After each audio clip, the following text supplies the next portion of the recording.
Padre, gracias por la iglesia. Padre, qué regalo es ver cómo la iglesia se convierte en la familia de Cristo. Qué bueno saber que la familia de Cristo se convierte en la familia en la tierra. Este tiempo que vamos a estar delante de tu palabra, conociendo acerca, iniciando esta doctrina, que tú abras nuestro entendimiento y nos permitas crecer y madurar nuestra fe en ti. En el nombre de Jesús, amén y amén. Bueno, hoy damos inicio a la doctrina del Espíritu Santo, lo que se llama la neumatología, la doctrina del Espíritu Santo. Y usted debería estar recibiendo un material que la hermana Telma estuvo dando. Si se agotan y a usted le interesa, pues usted le pide una copia a la hermana Telma. Hoy yo voy a estar dando una introducción, básicamente, de la doctrina del Espíritu Santo, porque creo que nos viene bien ponernos en la primera página antes de ir directamente al material que ustedes tienen y al libro Todos Somos Teólogos. Yo quiero dar una introducción y yo quiero que hablemos hoy una definición basada en la persona del Espíritu Santo, la divinidad del Espíritu Santo, los símbolos que se utilizan para el Espíritu Santo. Y luego la semana próxima empezamos a hablar de su obra, la obra del Espíritu Santo, la importancia del Espíritu Santo, el fruto del Espíritu, los dones del Espíritu y todo lo que eso conlleva. Pero hoy vamos a iniciar y queremos pues poner el fundamento de lo que va a ser las próximas clases. ¿Por qué esta doctrina es importante en nuestro contexto? Bueno, es importante en cualquier aspecto de la vida cristiana, pero en el contexto hispano tiene una mayor relevancia, justamente porque la herencia, si se puede decir, que nosotros tenemos religiosamente hablando, viene o del catolicismo o del pentecostalismo y de las derivaciones del pentecostalismo. Es importante en nuestro contexto porque nosotros vivimos en una ciudad, Dallas, donde existen muchos movimientos que han torcido la doctrina del Espíritu Santo, le han atribuido al Espíritu Santo obras que el Espíritu Santo no hace y eso se traduce justamente en movimientos que están muy desviados de la verdad, otros que son falsos y otros que son heréticos. Y muchos, tristemente, engañados y persuadidos al no conocer lo que el Espíritu Santo es ni lo que el Espíritu Santo vino a hacer. Así que, como hemos dicho en todas las clases de las doctrinas que hemos visto con anterioridad, como hemos dicho desde que iniciamos con el Antiguo y Nuevo Testamento en años anteriores, esto es sin prisa y sin pausa. Y aunque yo tengo un currículum para agotar, vamos a ir a la velocidad de la audiencia. Nadie nos está esperando. Entonces, cuando nosotros hablamos de neumatología, hablamos de que la neumatología es la rama de la teología que estudia la obra y la persona del Espíritu Santo. La neumatología es la rama de la teología que estudia la obra y la persona del Espíritu Santo. Como yo dije, en nuestro contexto eso es importante. ¿Por qué? Porque justamente por desconocer la obra y la persona del Espíritu Santo que hay tanta falsedad, hay tanta manipulación, hay tanta desviación del Evangelio y de la verdad. Entonces, en ese sentido, la neumatología nos ayuda a estudiar la obra y la persona del Espíritu Santo. Eso por un lado. Por otro lado, la neumatología también nos ayuda en la vida cristiana y en la iglesia. Es esta área de la teología donde la vida cristiana y la iglesia se conectan, donde la comunidad de fe y la manera como yo vivo mi fe se conectan. Por eso es importante tener un correcto entendimiento de lo que es el Espíritu Santo, su obra y su persona. Cuando nosotros vemos las Escrituras, nosotros vamos a notar que las Escrituras enseñan que Dios es el único Dios verdadero, es el Dios trino, es decir, Él es uno en esencia y tres en persona, tres personas distintas y separadas, ¿ok? Un único Dios. Y ya agotamos el tema de la Trinidad. Usted puede revisitar uno de los videos que están en el canal de YouTube. Pero cuando nosotros hablamos de que enseñamos que la las Escrituras enseñan que el único Dios verdadero, un Dios verdadero, es trino, entonces estamos hablando que cada uno de ellos es una persona distinta y separada, pero un solo Dios. Ahora bien, vamos a ver una definición del Espíritu Santo más elaborada que el material que ustedes tienen, que he recibido. Por lo tanto, tomen apuntes y si al final ustedes necesitan, al final entonces de toda la doctrina yo puedo compartir más notas. Lo primero es que, ¿quién es el Espíritu Santo? Esa es la primera la primera pregunta que tenemos que responder. ¿Quién es el Espíritu Santo? Bueno, el Espíritu Santo es la tercera persona de la Trinidad. ¿Y cuáles son las implicaciones de esta definición? Bueno, es una persona. Segundo, el Espíritu Santo comparte la misma esencia del Padre y el Hijo y por lo tanto también es Dios. A diferencia de cómo cree un movimiento herético de los primeros siglos, no es un Dios que se manifiesta en tres personas. Eso es modalismo y lo hablamos cuando hablamos de la Trinidad. Eso es modalismo y eso fue condenado en el siglo III, en el siglo IV. Entonces, el Espíritu Santo comparte la misma esencia que el Padre, el Hijo, y por lo tanto también es Dios. El Espíritu Santo, a pesar de ser la misma esencia del Padre y del Hijo, es una persona distinta, es separada y tiene funciones distintas en el plan de salvación. ¿Ok? Quizás cuando nosotros escuchamos este concepto, segunda persona, tercera persona de la Trinidad, en nuestro pensamiento humano, eso nos hace pensar que porque es tercero, está en tercer lugar, es menos importante, que es inferior y no es así.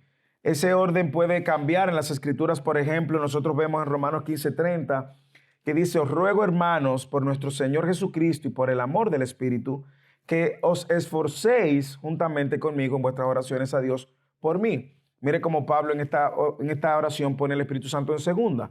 Es una manera de nosotros ver y entender de qué manera Dios ha obrado a través de su plan de redención. ¿Ok? Y ese orden lo podemos entender no por una escala de inferioridad, escuche bien, sino más bien por el orden como el plan de redención se ha ido llevando a cabo. ¿Ok? Y eso lo vamos a ver más adelante.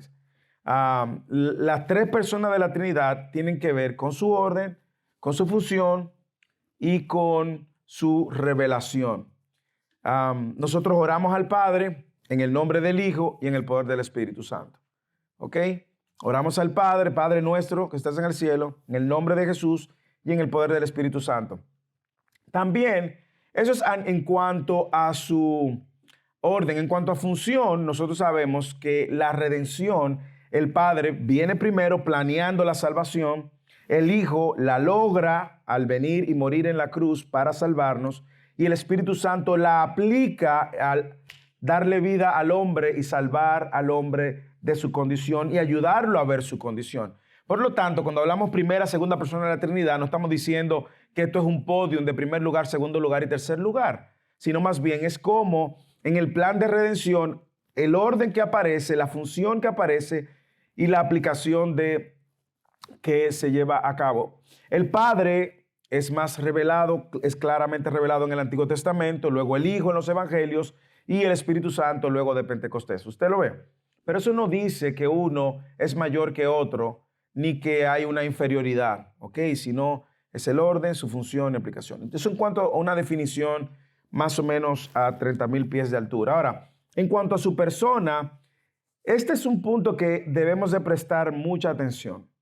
Y debemos de prestar mucha atención justamente porque al existir corrientes que creen, que piensan que el Espíritu, que Dios es una cosa que se ha manifestado 3 veces, eso se llama unitarismo en el 2023. Y créame que hay personas que creen en eso. Usted se sorprendería.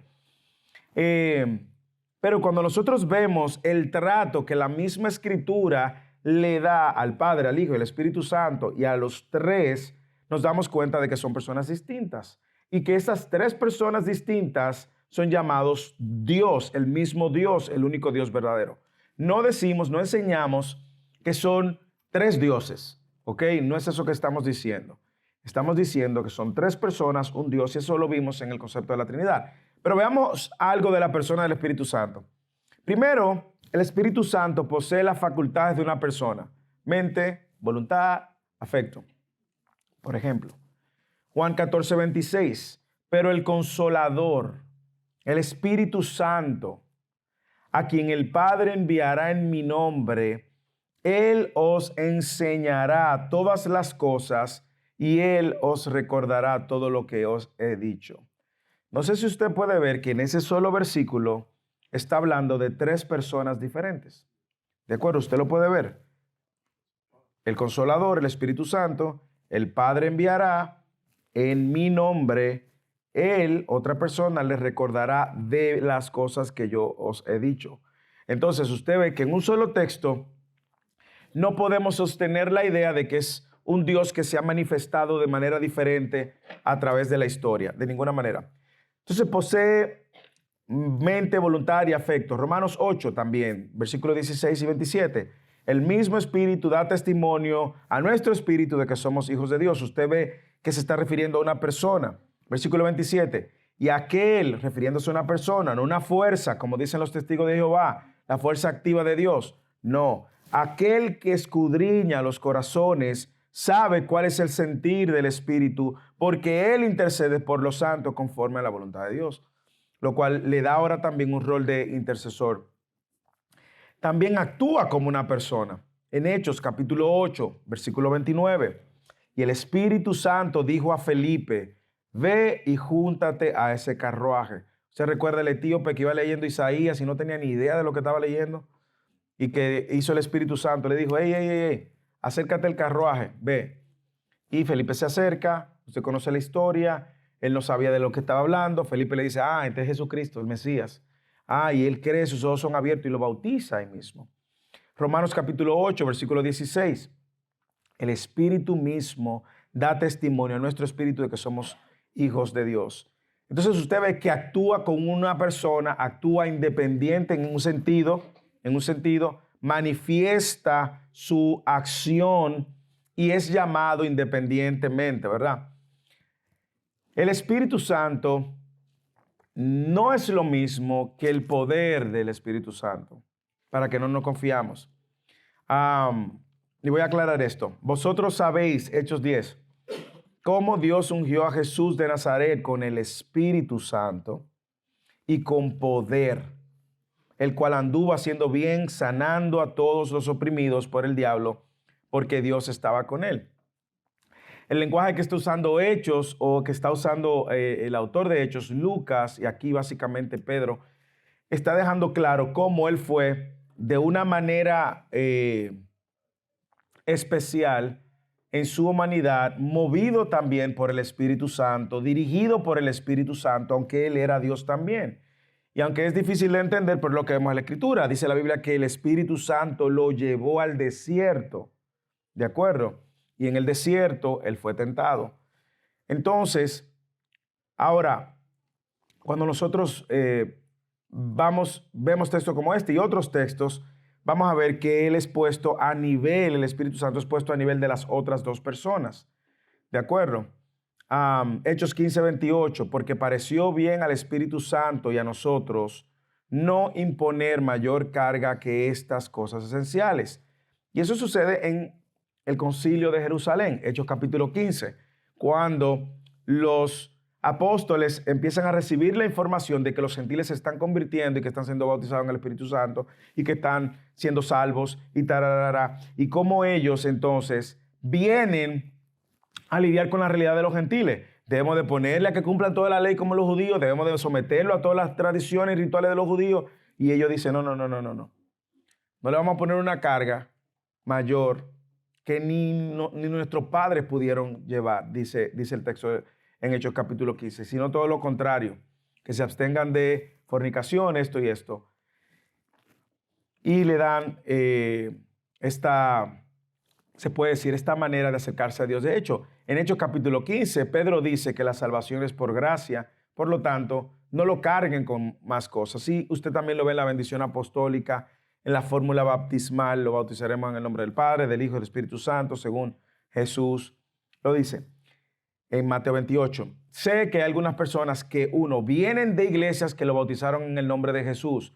Sé que hay textos en las Escrituras donde se bautizaban en el nombre de Jesús. Y por eso hay gente que creen que es una nueva manera de bautizar. No, déjenme aclarar eso. Y lo he aclarado en algunas clases de membresía y también en algunas entrevistas pastorales. Cuando se bautizaba solo en el nombre de Jesús, es porque el nombre de Jesús se estaba dando a conocer a todas las naciones. Ok, porque Jesús tenía en él toda la autoridad para hacerlo. Pero eso no significaba que ahora nosotros tenemos que retomar y remontarnos al bautismo en el nombre de Jesús, porque las instrucciones que Jesús le dio cuando fue a predicar y alcanzar y bautizar en su nombre, fue justamente usando la fórmula baptismal.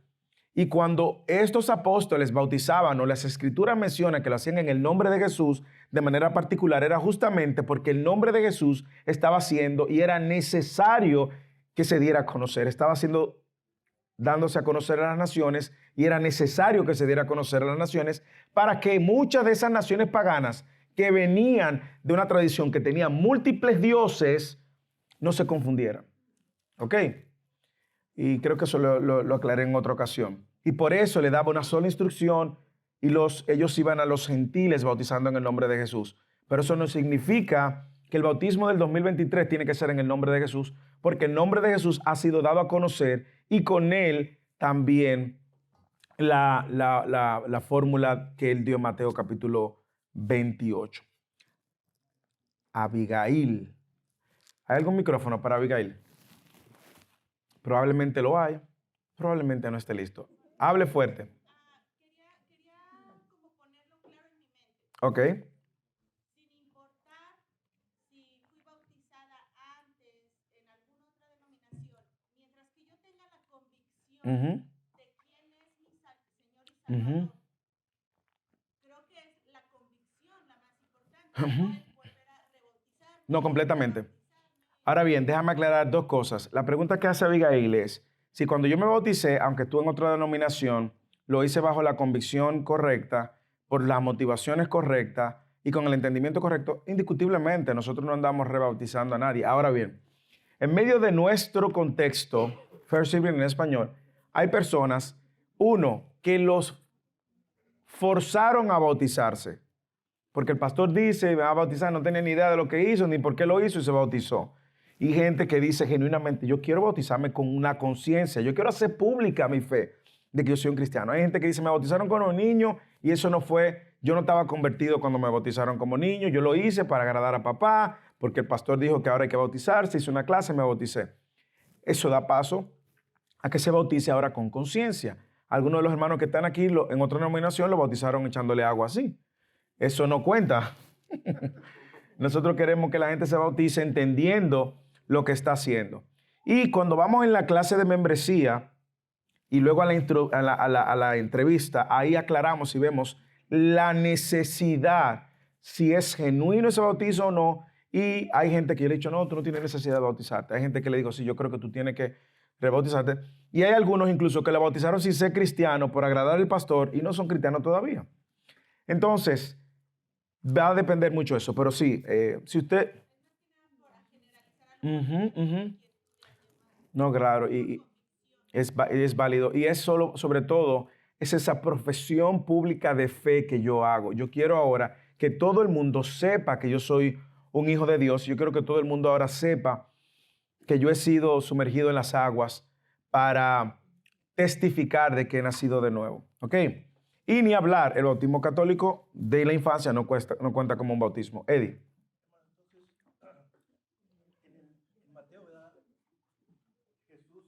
En Mateo Jesús nos da cómo orar, ¿verdad? Cómo orar. Ujú, Y usualmente oramos al Padre ujú. en el nombre del Hijo, pero casi nunca nombramos al Espíritu Santo en nuestras oraciones. Al menos yo no lo hago porque Sí. no, no, no tengo costumbre de hacerlo, ¿verdad? Ujú. Pero ¿cuál sería una buena oración?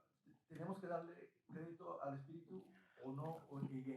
Muy buenísima pregunta. Eddie pregunta si en nuestras oraciones debemos de orar y mencionar al Espíritu Santo. Si no lo hacemos, eso... Recuerden varias cosas.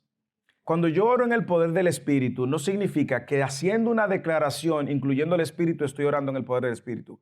Cuando yo digo que oro al Padre en el nombre de Jesús en el poder del Espíritu, es porque ahora el Espíritu Santo que mora en mí me lleva al trono de la gracia por una obra poderosa que hizo de salvación en mí y que ahora me permite estar cerca de la presencia de Dios. Si yo lo dejo fuera o lo incluyo, eso no va a afectar mi oración, porque la misma Biblia dice que el Espíritu Santo intercede. La Biblia dice que Él nuestras oraciones a veces ni sabemos cómo orar, ¿verdad? Entonces yo puedo orar y yo puedo decir, sabiendo que el Espíritu Santo salva: Señor, ten misericordia de esta persona. Espíritu de Dios, muévete, sálvale, ábrele sus ojos. Y lo puedo hacer. Pero lo hago sobre la base de entender cómo obra el Espíritu Santo en la vida y en el corazón de la gente. Por ejemplo, vamos a suponer que yo estoy orando porque hay un pecado presente en mi vida. Y digo, Señor Padre, yo vengo a ti y te pido, Cristo murió en la cruz y me libertó de mis pecados. Yo te pido, Espíritu de Dios, que rompas esta esclavitud. ¿Tú entiendes? Le estoy dando a cada quien su espacio. Y si aún yo no dejara incluir Espíritu de Dios, Dios no va a dejar de oír mi oración. Porque ahora yo estoy en la presencia de Dios, cuento con alguien que intercede delante de Dios a favor de mis oraciones también. Y al final ya tu posición de hijo hace que tu presencia sea escuchada, que tu oración sea escuchada. Yo no creo que Dios está con un checklist. No supo orar, no mencionó al Padre, no lo hizo en el nombre del Hijo, ni en el poder del Espíritu. ¿Entiendes? Yo creo que la invitación que Él nos hace en Hebreos capítulo 4, versículo 12, 14, 15, 16, dice que entremos confiadamente al trono de la gracia. Yo entro al trono de la gracia y a veces yo ni voy a saber cómo orar. Y yo vengo, Padre, yo abro mi corazón delante de ti, no sé ni cómo orar, no sé ni qué te voy a pedir, pero tú sí sabes, porque tú conoces lo más profundo de mi corazón. 1, 2. Cuando Jesús enseña el Padre Nuestro, Jesús está rompiendo una estructura de oración ritual que los fariseos habían impuesto. Y él quería enseñarle cómo ahora nosotros podemos tener un modelo de oración. Padre nuestro que está en los cielos, santificado sea tu nombre. Venga a tu reino, que el Señor su voluntad, pam, pam, pam. Entonces nosotros vemos esa estructura. Pero excelente tu pregunta. Y yo creo que en la medida, le voy a decir mi propia experiencia, que yo conozco más de la obra de Dios, conozco más de Dios, eso implica sus atributos, la Trinidad, y conozco más de la obra de Dios, mis oraciones son dirigidas por esa información que ya yo he recibido del mismo Evangelio. Cuando voy a orar por otro también, si yo sé que hay un hermano que no es cristiano, por ejemplo, cuando oro por un taxista o yo oro y digo, Señor, Padre, ten misericordia. Espíritu de Dios, ábrele los ojos. Ábrelo, solo tú puedes hacerlo. Yo puedo decir, Dios, tú lo puedes hacer, y eso no significa que ellos se sienten o se ofenden porque no lo incluyeron, no. Pero excelente tu pregunta, Eddie. Excelente. Mire cómo procede del Padre y del Hijo el Espíritu Santo. Y cuando habla de procede, no significa que se desprendió, sino que en esta triunidad, donde hay una comunión perfecta, donde todos están completamente satisfechos, hay una triarmonía que no se interrumpe. Juan 16, yo os digo la verdad, os conviene que yo me vaya, porque si me voy, el Consolador no vendrá. Yo quiero que usted se enfoque en la persona, a vosotros, pero si me voy, lo voy a enviar. Si fuese una fuerza activa, pues no usar este lenguaje, pero el lenguaje que está usando el texto deja evidentemente y claro de que está hablando de una persona. Es llamado Espíritu de Cristo, es llamado Espíritu de Dios también. Romanos 8:9, si en verdad el Espíritu de Dios habita en vosotros, pero si alguno no tiene el Espíritu de Cristo, el tal no es de él. Eso es también algún texto que usted va a encontrar en las Escrituras. Rodrigo y luego Del. Pastor, estaba recordando, siguiendo en la lógica de cómo cuando en el libro de Mateo, Jesucristo o Jesús le pregunta a sus discípulos que quién creía, quién decía el pueblo que era él, todos dicen lo que dicen, y Pedro dice lo que dice de que él era el Cristo, el Mesías y lo que sigue, ¿no?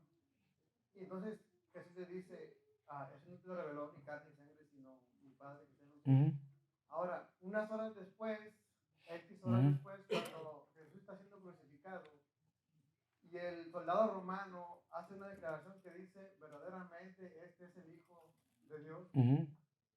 No entra la misma lógica de decir, bueno, se lo reveló a este soldado. Definitivamente. mismo que a este Definitivamente. crucificado. Definitivamente. Entonces, seguido de esa pregunta, él pudo haber sido salvo en ese momento. Probablemente sí. Probablemente sí. Muy buenas conexiones, Rodrigo. Te felicito. Como teólogo te está formando ahí haciendo unas conexiones que no he visto. Sí, indiscutiblemente, indiscutiblemente, Juan 6, si mal no me equivoco, dice que nadie puede venir al Padre si Dios no se lo permite. Entonces, lo que nosotros vemos es que ese entendimiento correcto de Dios, sobre todo en esas circunstancias, ambas, A y B, tiene que haber una intervención sobrenatural. Nadie va a reconocer que Cristo es Dios al menos que Dios se lo revele. Esa es la verdad. Ahora, en ese sentido, la pregunta, ¿Ya te otra pregunta? sí, pero el comentario que acabo de hacer es, el que Jesús haya dicho, mi Padre, es lo mismo que se ha dicho, el Espíritu, se lo... Es lo mismo que ha dicho Dios. Es lo mismo que ha dicho Dios. Sí. Sí, recuérdate que como nosotros vemos, y lo vamos a ver, luego cuando terminemos la doctrina del Espíritu Santo, que nos va a tomar, qué sé yo, hasta el año que viene, seguro, vamos a entrar en la doctrina de la salvación. En la doctrina de la salvación vamos a ver algo que se llama el Ordus Salutis, el orden de la salvación. Y en el orden de la salvación vamos a ver más claramente cómo actúa el Padre, el Hijo y el Espíritu Santo en el orden de la salvación. Quizá vamos a ver alguna cosa aquí, pero vamos a ver eso con mucho más precisión de él. Pues nomás un comentario en cuanto a esa enseñanza de que equivocado, por ejemplo, los testigos de que el Espíritu Santo es una fuerza. Sí. En esta semana estaba caminando en una ocasión y siempre que voy caminando estoy en comunión con Dios, orando, llevando todas mis cargas y Uh-huh. luego me pegó, pensé en el concepto Emmanuel, Dios con nosotros. No significa la fuerza Uh-huh. nosotros, Uh-huh. Él mismo. Sí. Y es como que, no puedo decir en español, no hay cosa más maravillosa. Aquí todo el mundo habla inglés, dilo en inglés. Okay, cool. There's nothing more powerful, life-changing, amazing, incredible than God with us.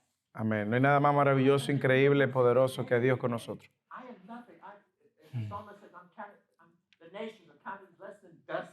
Uh-huh. And then the psalmist says, the psalmist, what is man that you are mindful of him? Uh-huh. Que es el nombre para que tenga de memoria.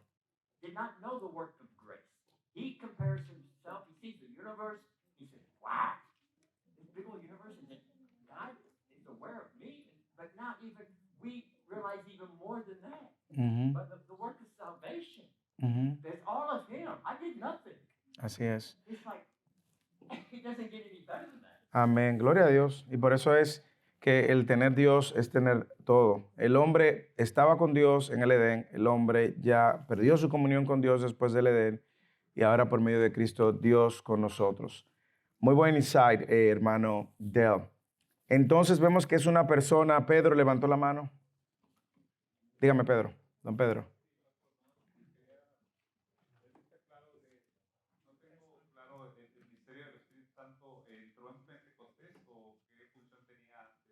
Muy buena pregunta. Esa pregunta te la voy a responder en próximas clases donde vamos a ver el Espíritu Santo en el Antiguo Testamento y el Espíritu Santo en el Nuevo Testamento.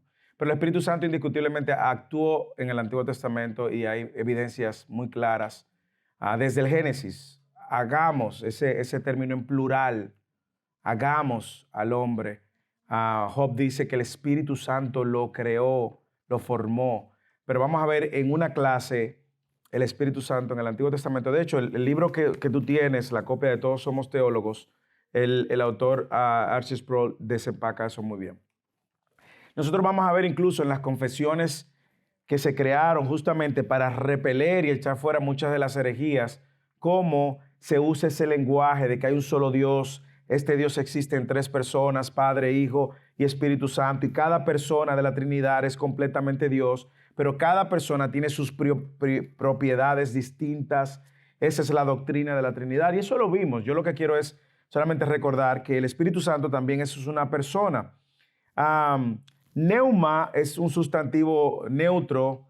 También es cierto que Jesús se refiere al neutro, neuma, con un pronombre masculino en Juan 16, pero al mismo tiempo Jesús lo llama el consolador, el ayudador. Se refiere a él como otra persona. ¿Ok?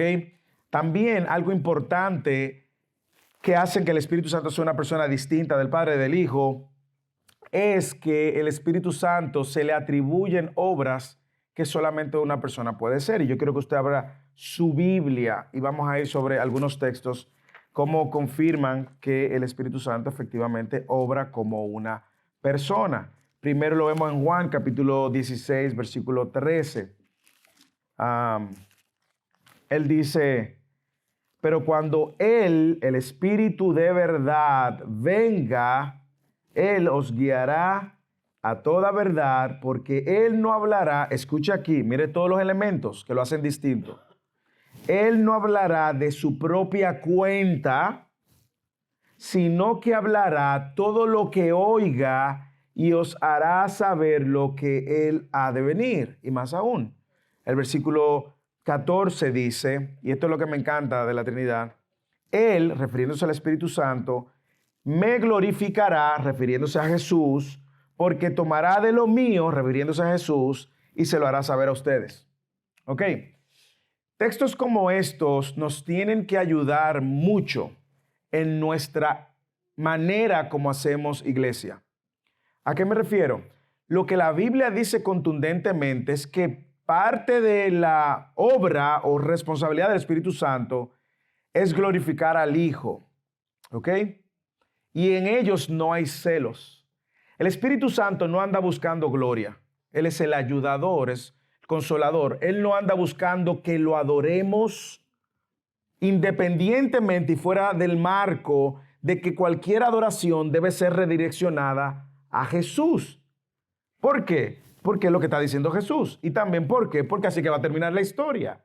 La historia va a terminar que toda rodilla se va a doblar y toda lengua va a confesar que Jesús es el Señor. Jesús, cuando hablaba con el Padre, dame la gloria que te dé. Entonces usted ve que en esta triunidad perfecta, el Padre le da la gloria al Hijo, el Hijo le da la gloria al Padre, el Espíritu Santo le da la gloria al Hijo, y no hay celo, hermano. Eso solamente sucede en un mundo caído. ¿Ok? Donde la gente quiere el protagonismo, la gente quiere la gloria. En su triunidad perfecta, ellos se pusieron en la eternidad pasada, acordaron, no sabemos cuándo, pero esta es la manera. ¿Por qué digo eso? Porque en algunos círculos, sobre todo del contexto que nosotros vivimos, vamos a ver que hay un sobreénfasis en la persona del Espíritu Santo.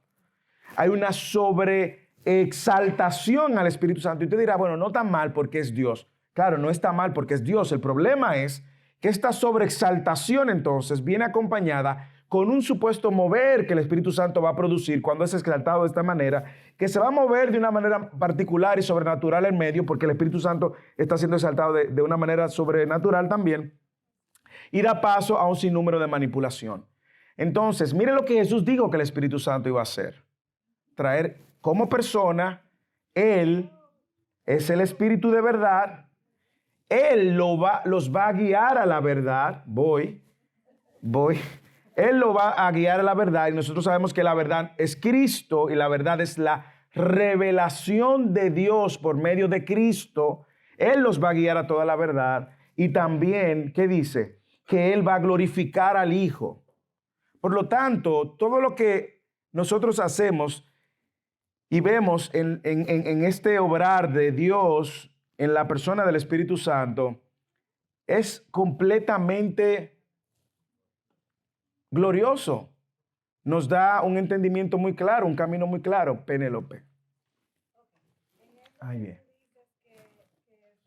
Se ve muy en nuestro entorno, Ujú. específicamente en los hermanos, que todavía que llamamos hermanos, Círculos. de los círculos pentecostales, por ejemplo, donde hay un énfasis marcado. Pero nosotros le llamamos hermanos. Sí, claro, claro. No cuestionamos observación. Entonces, cuando se trata de eso, ¿cómo nosotros, o sea, cómo podemos, dónde está la línea Ujú, de donde esto no es de Dios?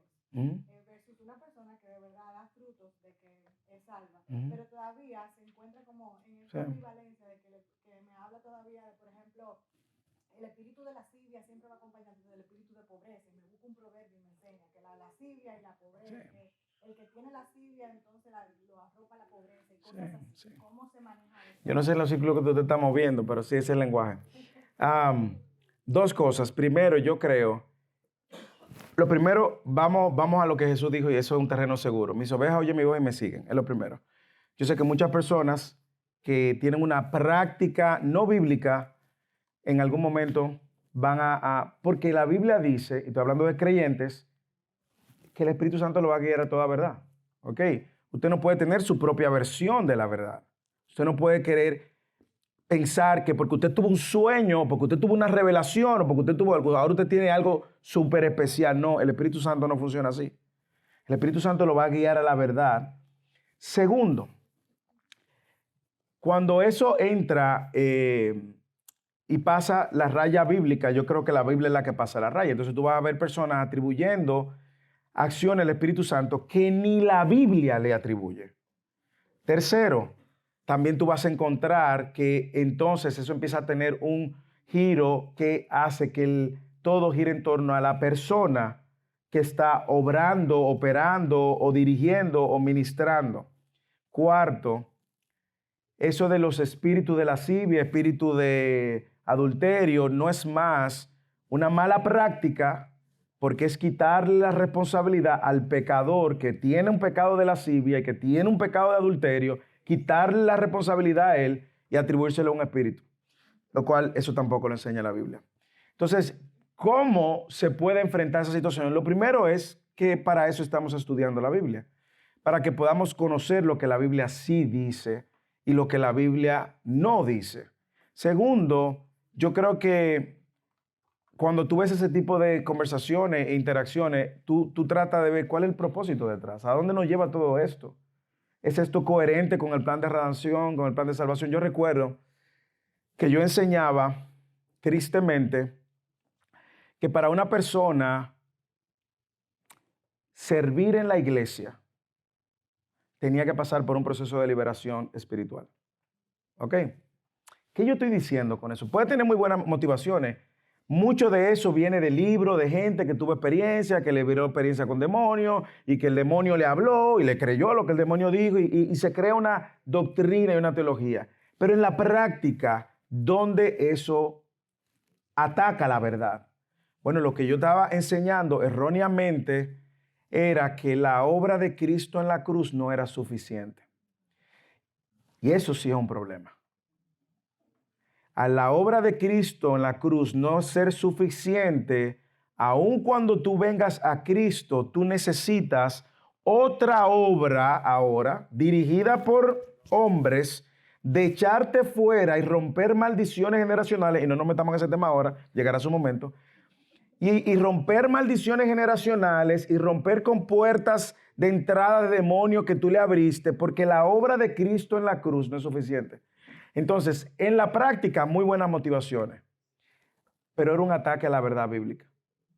Y yo creo que por eso es cada vez más la responsabilidad de que todos con humildad, hermanos, y no pierda de vista la humildad, con un corazón manso, nosotros estemos aprendiendo, sometidos a la verdad.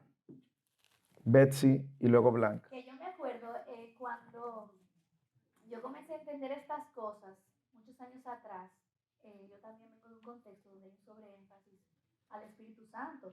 Y básicamente se centra como el Espíritu Santo ven, invitarlo al Porque él no Espíritu está ahí, hay que Santo, invitarlo. ven, Espíritu, no sé qué, y como que fluye y todo eso con el tema de hablar en lengua, no sé cuánto, y adorar literalmente. Como que este es el tiempo de adorar al Espíritu, porque es la obra del Espíritu y el libro de los sellos y toda la cosa. Entonces después, cuando entendí esto que tú estás enseñando, yo cuando iba a orar, yo me confundía. Entonces, por si acaso alguien se siente así, yo vivía confundida porque como que yo decía, ups, eso no está bien, ¿cómo debo decir? Entonces, Que Eddie acabó de hacer esa pregunta hace unos minutos antes que tú llegaras. ok. Entonces, me da tanta libertad ver y saber que Él es digno de adoración, porque Él es Dios. O sea, Él es parte de la Trinidad. Entonces, Él es Dios. Pero el orden en el que ellos funcionan, Él ha decidido que la gloria, como tú decías, es de Cristo. Entonces, no es como que si uno hace eso, está en pecado. Sí. O que Dios... O está blasfemando contra el Espíritu Santo. Santo. Recordar que no importa lo disparate que uno ore, uno diga, al final el Señor, Él intercede incluso por nosotros. Sí. Entonces, nada, como que, porque yo sé que quizá puede haber gente como que tiene Sí. miedo. Respondimos esa pregunta así unos minutos antes. Ay, disculpe. No. No hay problema. ¿Quién era que levantó la mano? Oh, se levanta. Blanca. Se han levantado 100 manos. Blanca, Sergio. Y por aquí yo vi otra. ¿Quién? Y Juan. Pablo, no Juan Pablo. Pablo. Blanca. Yo tengo una pregunta. El Espíritu Santo habitó en mí cuando yo reconocí a Jesús como mi Salvador o estaba antes. Yo recuerdo como años atrás y ahora pienso, ¿cuántas veces me llamó? ¿Cuántas veces no atendía ese llamado? Excelente. Entonces, como en ese caso era el Espíritu Santo, aún sin yo haber reconocido que... Excelente pregunta, excelente. Y me encanta de esa pregunta, que hay una clase para responder eso.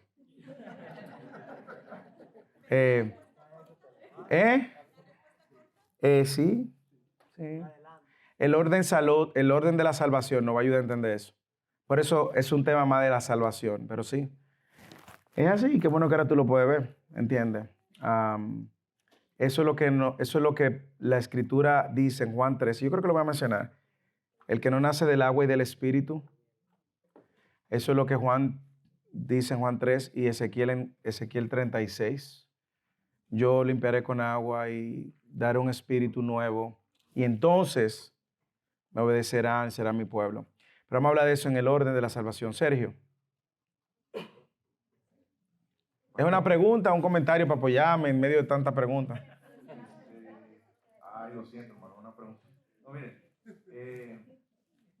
aunque, bueno, creo que todos nos consideramos creyentes y muchos bautistas reformados que estamos en ese camino de reformarse todos los días.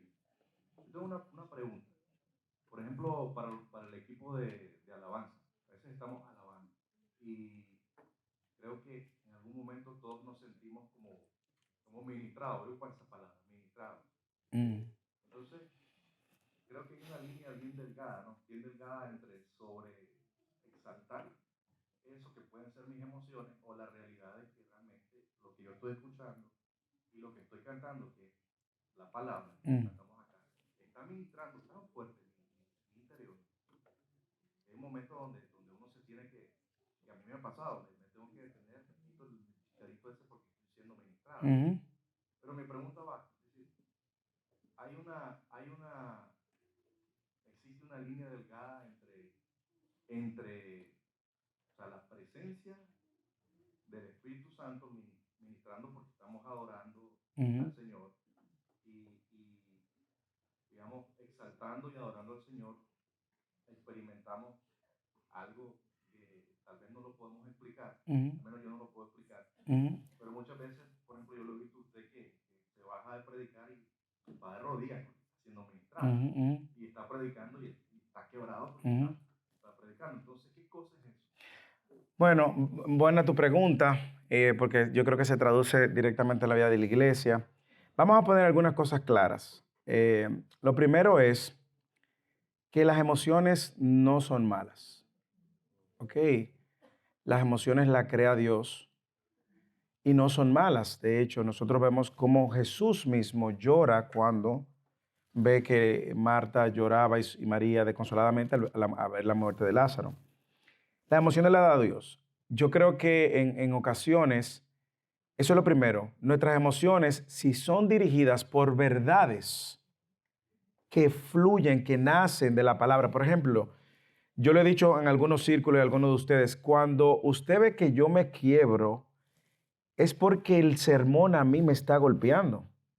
O sea, el primer beneficiario del sermón, yo no preparo el sermón pensando en ustedes, con todo respeto. Yo veo cómo Dios me habla a mi corazón y me trabaja mi corazón y mi devoción por el Señor crece y por eso entonces bien, se sirve la mesa.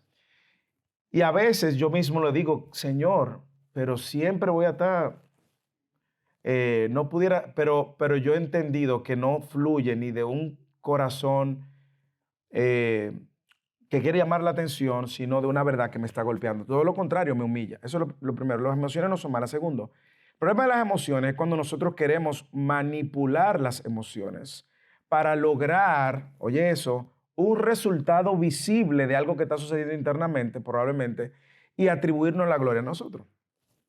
Si yo, en medio de la adoración, entro y digo, eso se está... déjelo fluir, y la gente empezó a manipular, y usted que está ahí, que no siente nada, revise su corazón. Espérate. Dios está obrando.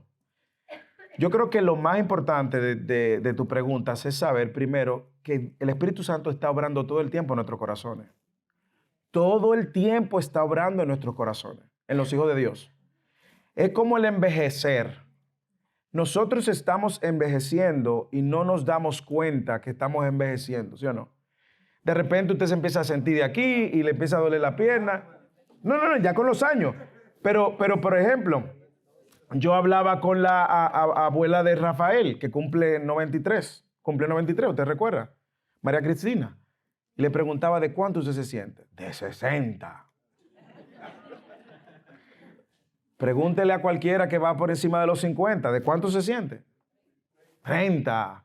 Entonces usted está envejeciendo y el Espíritu Santo está obrando. Lo de 60, ¿de cuánto se sienten? 80.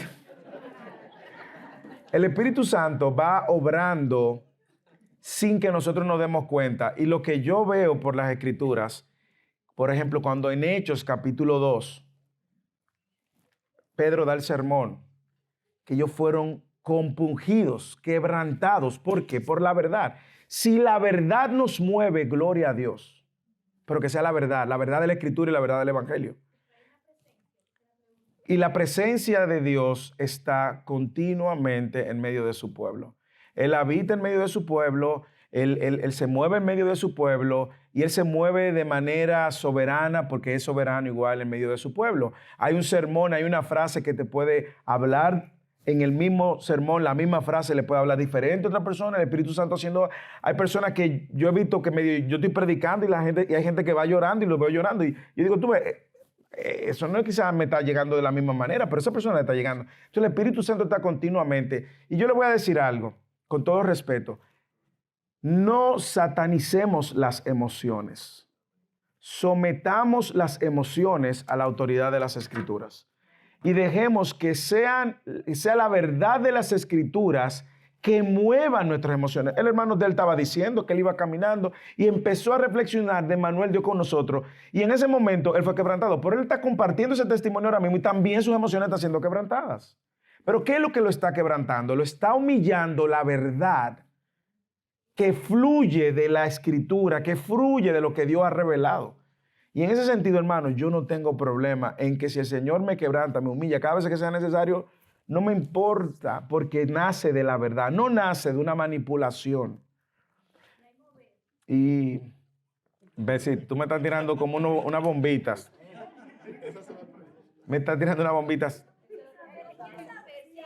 Y pregunta a ver si se puede haber un mover. Claro que puede haber un mover, porque el Espíritu Santo se está moviendo continuamente. O sea, si el Espíritu Santo se está moviendo en un corazón que está muerto y le da vida delante de nosotros y hay alguien que al final del servicio dice, yo quiero a Cristo, el Espíritu Santo se está moviendo. El Espíritu Santo nunca se ha dejado de mover. ¿Usted lo entiende? y mucho menos en la iglesia. Ahora, mire algo y quiero volverlo a redirigirlo al texto. Mire lo que dice el texto. Porque él no hablará de su propia cuenta. ¿Usted está entendiendo lo que está diciendo? Sino que hablará todo lo que oiga y os hará saber lo que ha de venir. Es decir, hay una revelación dada que es la verdad de Dios y es esa verdad que Él va a usar para activar los corazones. No es por eso que la palabra de Dios dice en Romanos 10:17, la fe viene por el oír y el oír la palabra ¿de quién? Dice de Cristo. Y escucha lo que Jesús dice en Juan. Él no hablará por su propia cuenta. Entonces Dios misteriosamente ha usado su palabra para mover todo nuestro ser. Cada domingo el Espíritu Santo se está moviendo. Ahora bien, claro, usted va a tener gente que viene de un contexto pentecostal y como yo vengo de un contexto pentecostal y muchos de ustedes que creen que el mover de Dios es la gente dando vueltas, rebolineando, hablando en lengua y la gente tirándose y al final salen, como me decía alguien una vez testificada, salen y luego que salen de esa puerta son otras personas carnales completamente. Por eso le dije, este es un tema súper interesante y lo vamos a ir, gracias Bexy por tu ayuda, ayúdame a responder precisamente y no irme. ¿Cuál otra hermana? La pregunta que me hizo Blanca, yo dije que la voy a responder en la doctrina de la salvación. Ok. Pablo.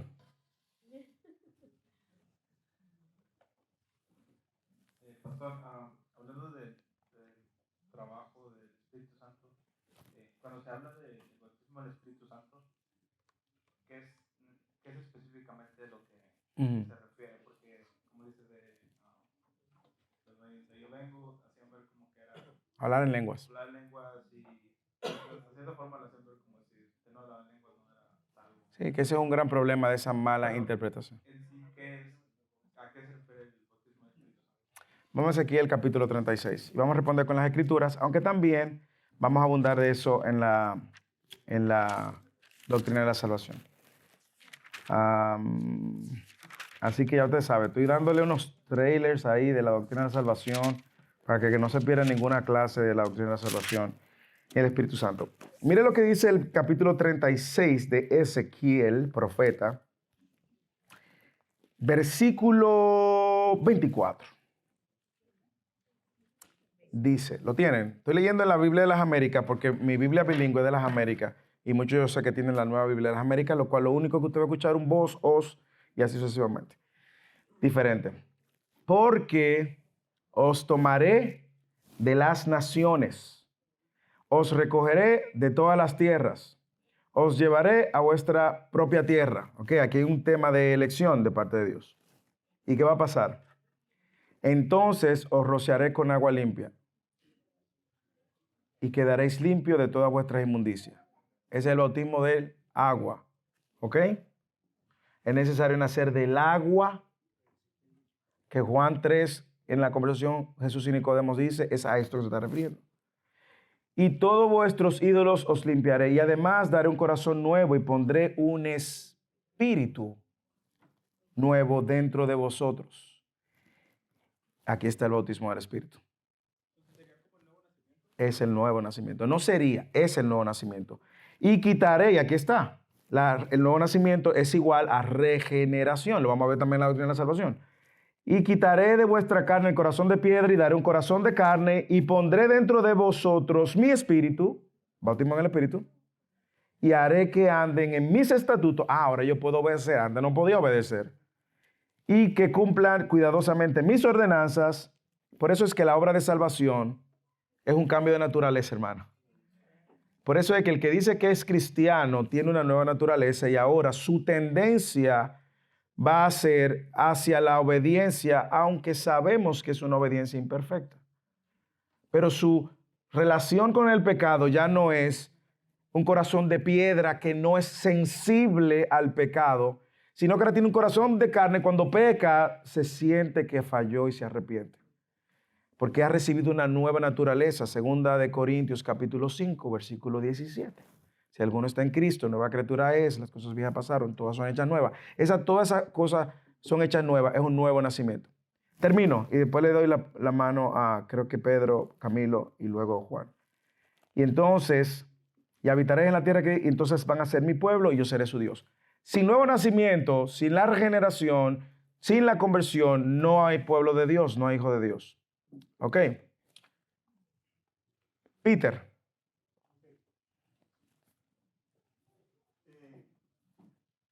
Hoy en día tú ves muchas personas que dicen ser cristianos, que dicen ser líderes, y cuando dicen creen en el Espíritu Santo, hablan una lengua que no se entiende, que nadie le entiende. Es un disparate lo que dicen. Yo estoy leyendo que Dios cuando usa a una persona para decir algo es porque tiene que tener un sentido que beneficie y glorifique a Dios. Que edifique. Que edifique. Uh-huh. So, mi pregunta es, la persona esa que tú dices que tú ves que está hablando y de momento salen unas cosas que nadie entiende, porque también cuando se habla en lengua debe haber alguien que pueda, o por lo menos, interpretar lo que está diciendo esa persona. Uh-huh. ¿Okay? Yo estoy leyendo también que en el antiguo cuando se dice la palabra lengua en griego, en sí es idioma. So, en esa época de Pentecostal no estaban hablando lengua que no se entendía, sino estaban hablando diferentes idiomas para que estuviera presente y pudiera entender su propio idioma. Tengo una clase solo para eso, pero muy buena tu respuesta. No, es bueno porque te voy a decir algo, completamente voy a aprovechar el momento para hacerle halago también. Es impresionante lo que tú has crecido, Peter, y cómo tú te has ido más allá de lo que está aprendiendo aquí y estudiando. Efectivamente, la palabra en griego es glosas y se traduce para idiomas y se traduce para lenguas. Y yo voy a dar algunas 7 razones, quizás en esa clase, 7 u 8 razones, porque humildemente la Biblia es mi autoridad y me someto, y si alguien lo ve diferente por la Escritura, que me lo pueda demostrar. ¿Por qué creo que se habla de idiomas y no de eso que no se entiende? ¿Ok? O sea que gracias por tu pregunta, afirmación, que será contestada después. Y en esa dirección, todo lo que tiene que ver con los dones, hay una clase dentro de la doctrina del Espíritu Santo que lo vamos a ver. ¿Ok? Camilo. Yo solamente quería dar un comentario de lo que leyó acerca de Ezequiel, acerca del Espíritu, referente a la pregunta que se hizo si el Espíritu Santo estaba antes. Y usted leyó el versículo 26 y el versículo 27 acerca del Espíritu. Y aquí yo leo que la Nueva Traducción Viviente dice que les daré un corazón nuevo y pondré un espíritu nuevo dentro de ustedes. Les quitaré ese terco corazón de piedra y les daré un corazón tierno y receptivo. Y en el 27 dice, pondré mi espíritu en ustedes para que sigan mis decretos y se aseguren de obedecer mis enseñanzas. Y ahí yo creo que es una asignación del Espíritu Santo, como lo dice su palabra, que Él es el que va a recordarnos, dijo Jesús, que les conviene que yo me vaya porque el Espíritu Santo les va a recordar todo lo que les he dicho. Completamente. Y creo que eso en el contexto pues se lo dice a los apóstoles, pero que a través de las enseñanzas que nosotros recibamos de los apóstoles bíblicos es la manera en que nosotros podemos recibir al Espíritu, mantenerlo, en el sentido de ser estudiosos, de seguir lo que la Biblia dice realmente, para que a la hora de ya sea de compartir el Evangelio o de decirlo a otras personas, aprendamos siempre a poner la Escritura sobre la experiencia y no la experiencia sobre la Escritura. Gracias Camilo. Y algo, yo creo, y es lo que ha sucedido con nosotros en los últimos 15 años, desde ese momento no se ha detenido, y yo lo he visto en un patrón, probablemente en el 90% de las personas que están aquí, es una hambre de buscar y crecer. Nadie que está aquí, o el 90%, voy a hacer más, el 90% de los que están aquí no han mostrado un hambre de seguir escudriñando la verdad. No están como ya yo me lo sé. No, eso yo me lo sé. No. ¿Por qué? Porque nosotros continuamente estamos bebiendo de las aguas limpias, la leche no adulterada de la palabra de Dios. Entonces nosotros estamos creciendo continuamente. ¿Quién produce eso? Hermano, ¿usted cree que usted quiere buscar la verdad? No, el Espíritu Santo está obrando. Ese deseo que tienen algunos y sobre todo los que viven más lejos, que manejan mucho más y que no le importa la distancia, eso es un mover de Dios. Dios se está moviendo en su vida y en su familia. Por lo tanto, dele gloria a Dios. Esa verdad que nos golpea y nos revela nuestro propio pecado y nos lleva a caminar ahora en una dirección donde no queríamos ni pensábamos caminar antes. Eso es el Espíritu Santo. El hecho de que Dios está salvando personas, eso es el Espíritu Santo. Vamos a hablar de la obra del Espíritu Santo en unas clases. Ahora estamos hablando de la persona para demostrar por las Escrituras por qué es una persona. Y luego nos tocará hablar de su divinidad y luego nos tocará hablar de su persona también. Juan Diego. Divinidad, su divinidad. Gracias. Ya hemos explicado y sabemos que el Espíritu Santo es una persona. Ahora, yo quiero aportar algo y sería la pregunta, ¿cuál es el trabajo de esta persona, del Espíritu Santo? Y viendo a lo que dice la Biblia en Juan, capítulo 16 en adelante, en el versículo 7, Jesucristo dijo, pero yo os digo la verdad, os conviene que yo me vaya. ¿Por qué? Si no me fuera, el Consolador no vendría a vosotros, mas si fuere, os lo enviaré.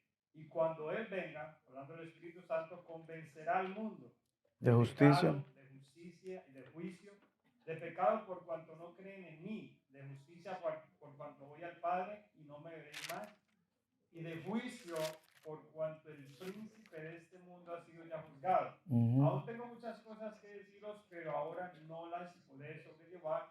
Pero cuando Él venga, el Espíritu de verdad, Él os guiará toda la verdad, porque no hablará por su propia cuenta, sino que hablará todo lo que se oyere y os hará saber las cosas que habrán de venir.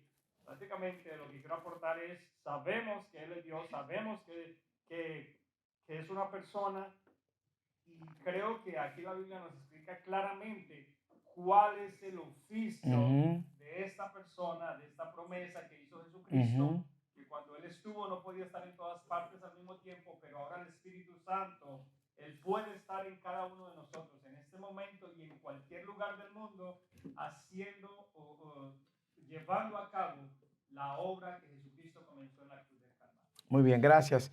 Y eso que está diciendo, ese texto que leyó Juan, que vamos a leer y vamos a desempacar cuando veamos la obra del Espíritu Santo, como dije, si usted observa lo que él leyó en Juan, capítulo 16, del 8 en adelante, mire, cuando Él venga, lo cual está apuntando de que no se habla de la misma persona, es una persona externa, ¿verdad? Segundo, Él tiene claro un rol, también está definiendo un rol diferente.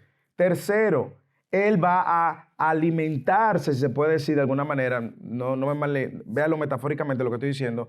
Él no va a estar dando revelaciones que contradigan lo que ya se ha revelado acerca de Dios y del Hijo, ¿entiende? Y del Espíritu Santo.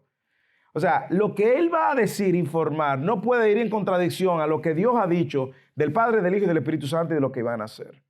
Nosotros vemos en muchos movimientos que ahora cualquiera tiene una nueva revelación, cualquiera ahora tiene una interpretación, y todo, y que tuvo un sueño, y que en ese sueño Dios le dijo, y que aquí, que allá, y vemos entonces una desviación. Vemos una desviación de la verdad, y no solamente una desviación de la verdad, del foco de la verdad. La gente termina adorando a esa persona que tuvo la revelación, esa persona que tuvo la revelación ahora está por encima de los demás, es un ungido, y hay que tratarlo, y debe de estar casi levitando. Entonces, cuidado. Cuidado, yo recuerdo que cuando tristemente consumía mucho de lo del falso profeta Benny Hinn, yo me pensaba, ¿y este señor irá al baño? Porque lo que yo pensaba y lo que creía es que este hombre vive en las nubes, ¿tú entiendes? Y gracias al Señor nos sacó de ahí. Se nos acabó el tiempo, Dulce. Pastor, y también es cierto que el Espíritu Santo no usa personas para traernos mensajes, porque también de una iglesia donde íbamos, alguien se acercaba y al orar por nosotros nos decía, el Espíritu Santo dice, Sí. y nos traía mensajes, Sí. o una persona en la calle. Sí, eso lo vamos a ver con mucha claridad las semanas siguientes. Miren, como sabíamos, no pudimos ni agotar la persona. Apenas vimos la definición, nos falta la persona, nos falta la divinidad, la deidad del Espíritu Santo, nos falta los símbolos que se usan del Espíritu Santo, nos falta la obra, la importancia de la doctrina del Espíritu Santo, los dones del Espíritu Santo, el fruto del Espíritu Santo. Y yo no sé cuánto nos vaya a tomar esto. ¿Qué les animo? Mientras tanto, primero, vayan a su libro de todos los teólogos y saquen tiempo. Segundo, vayan a la Biblia, primero que el libro, y léanse Juan 14, 15 y 16. ¿Ok?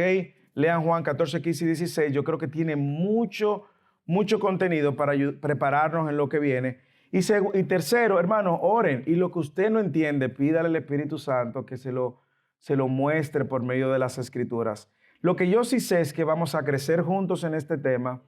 Y en los temas que están claros, vamos a ser claros. En los temas que están grises, vamos a manejarlo con humildad. Todo rindiendo a la autoridad de las Escrituras. Se nos acabó el tiempo. Oro, un anuncio y nos vamos. Padre, gracias.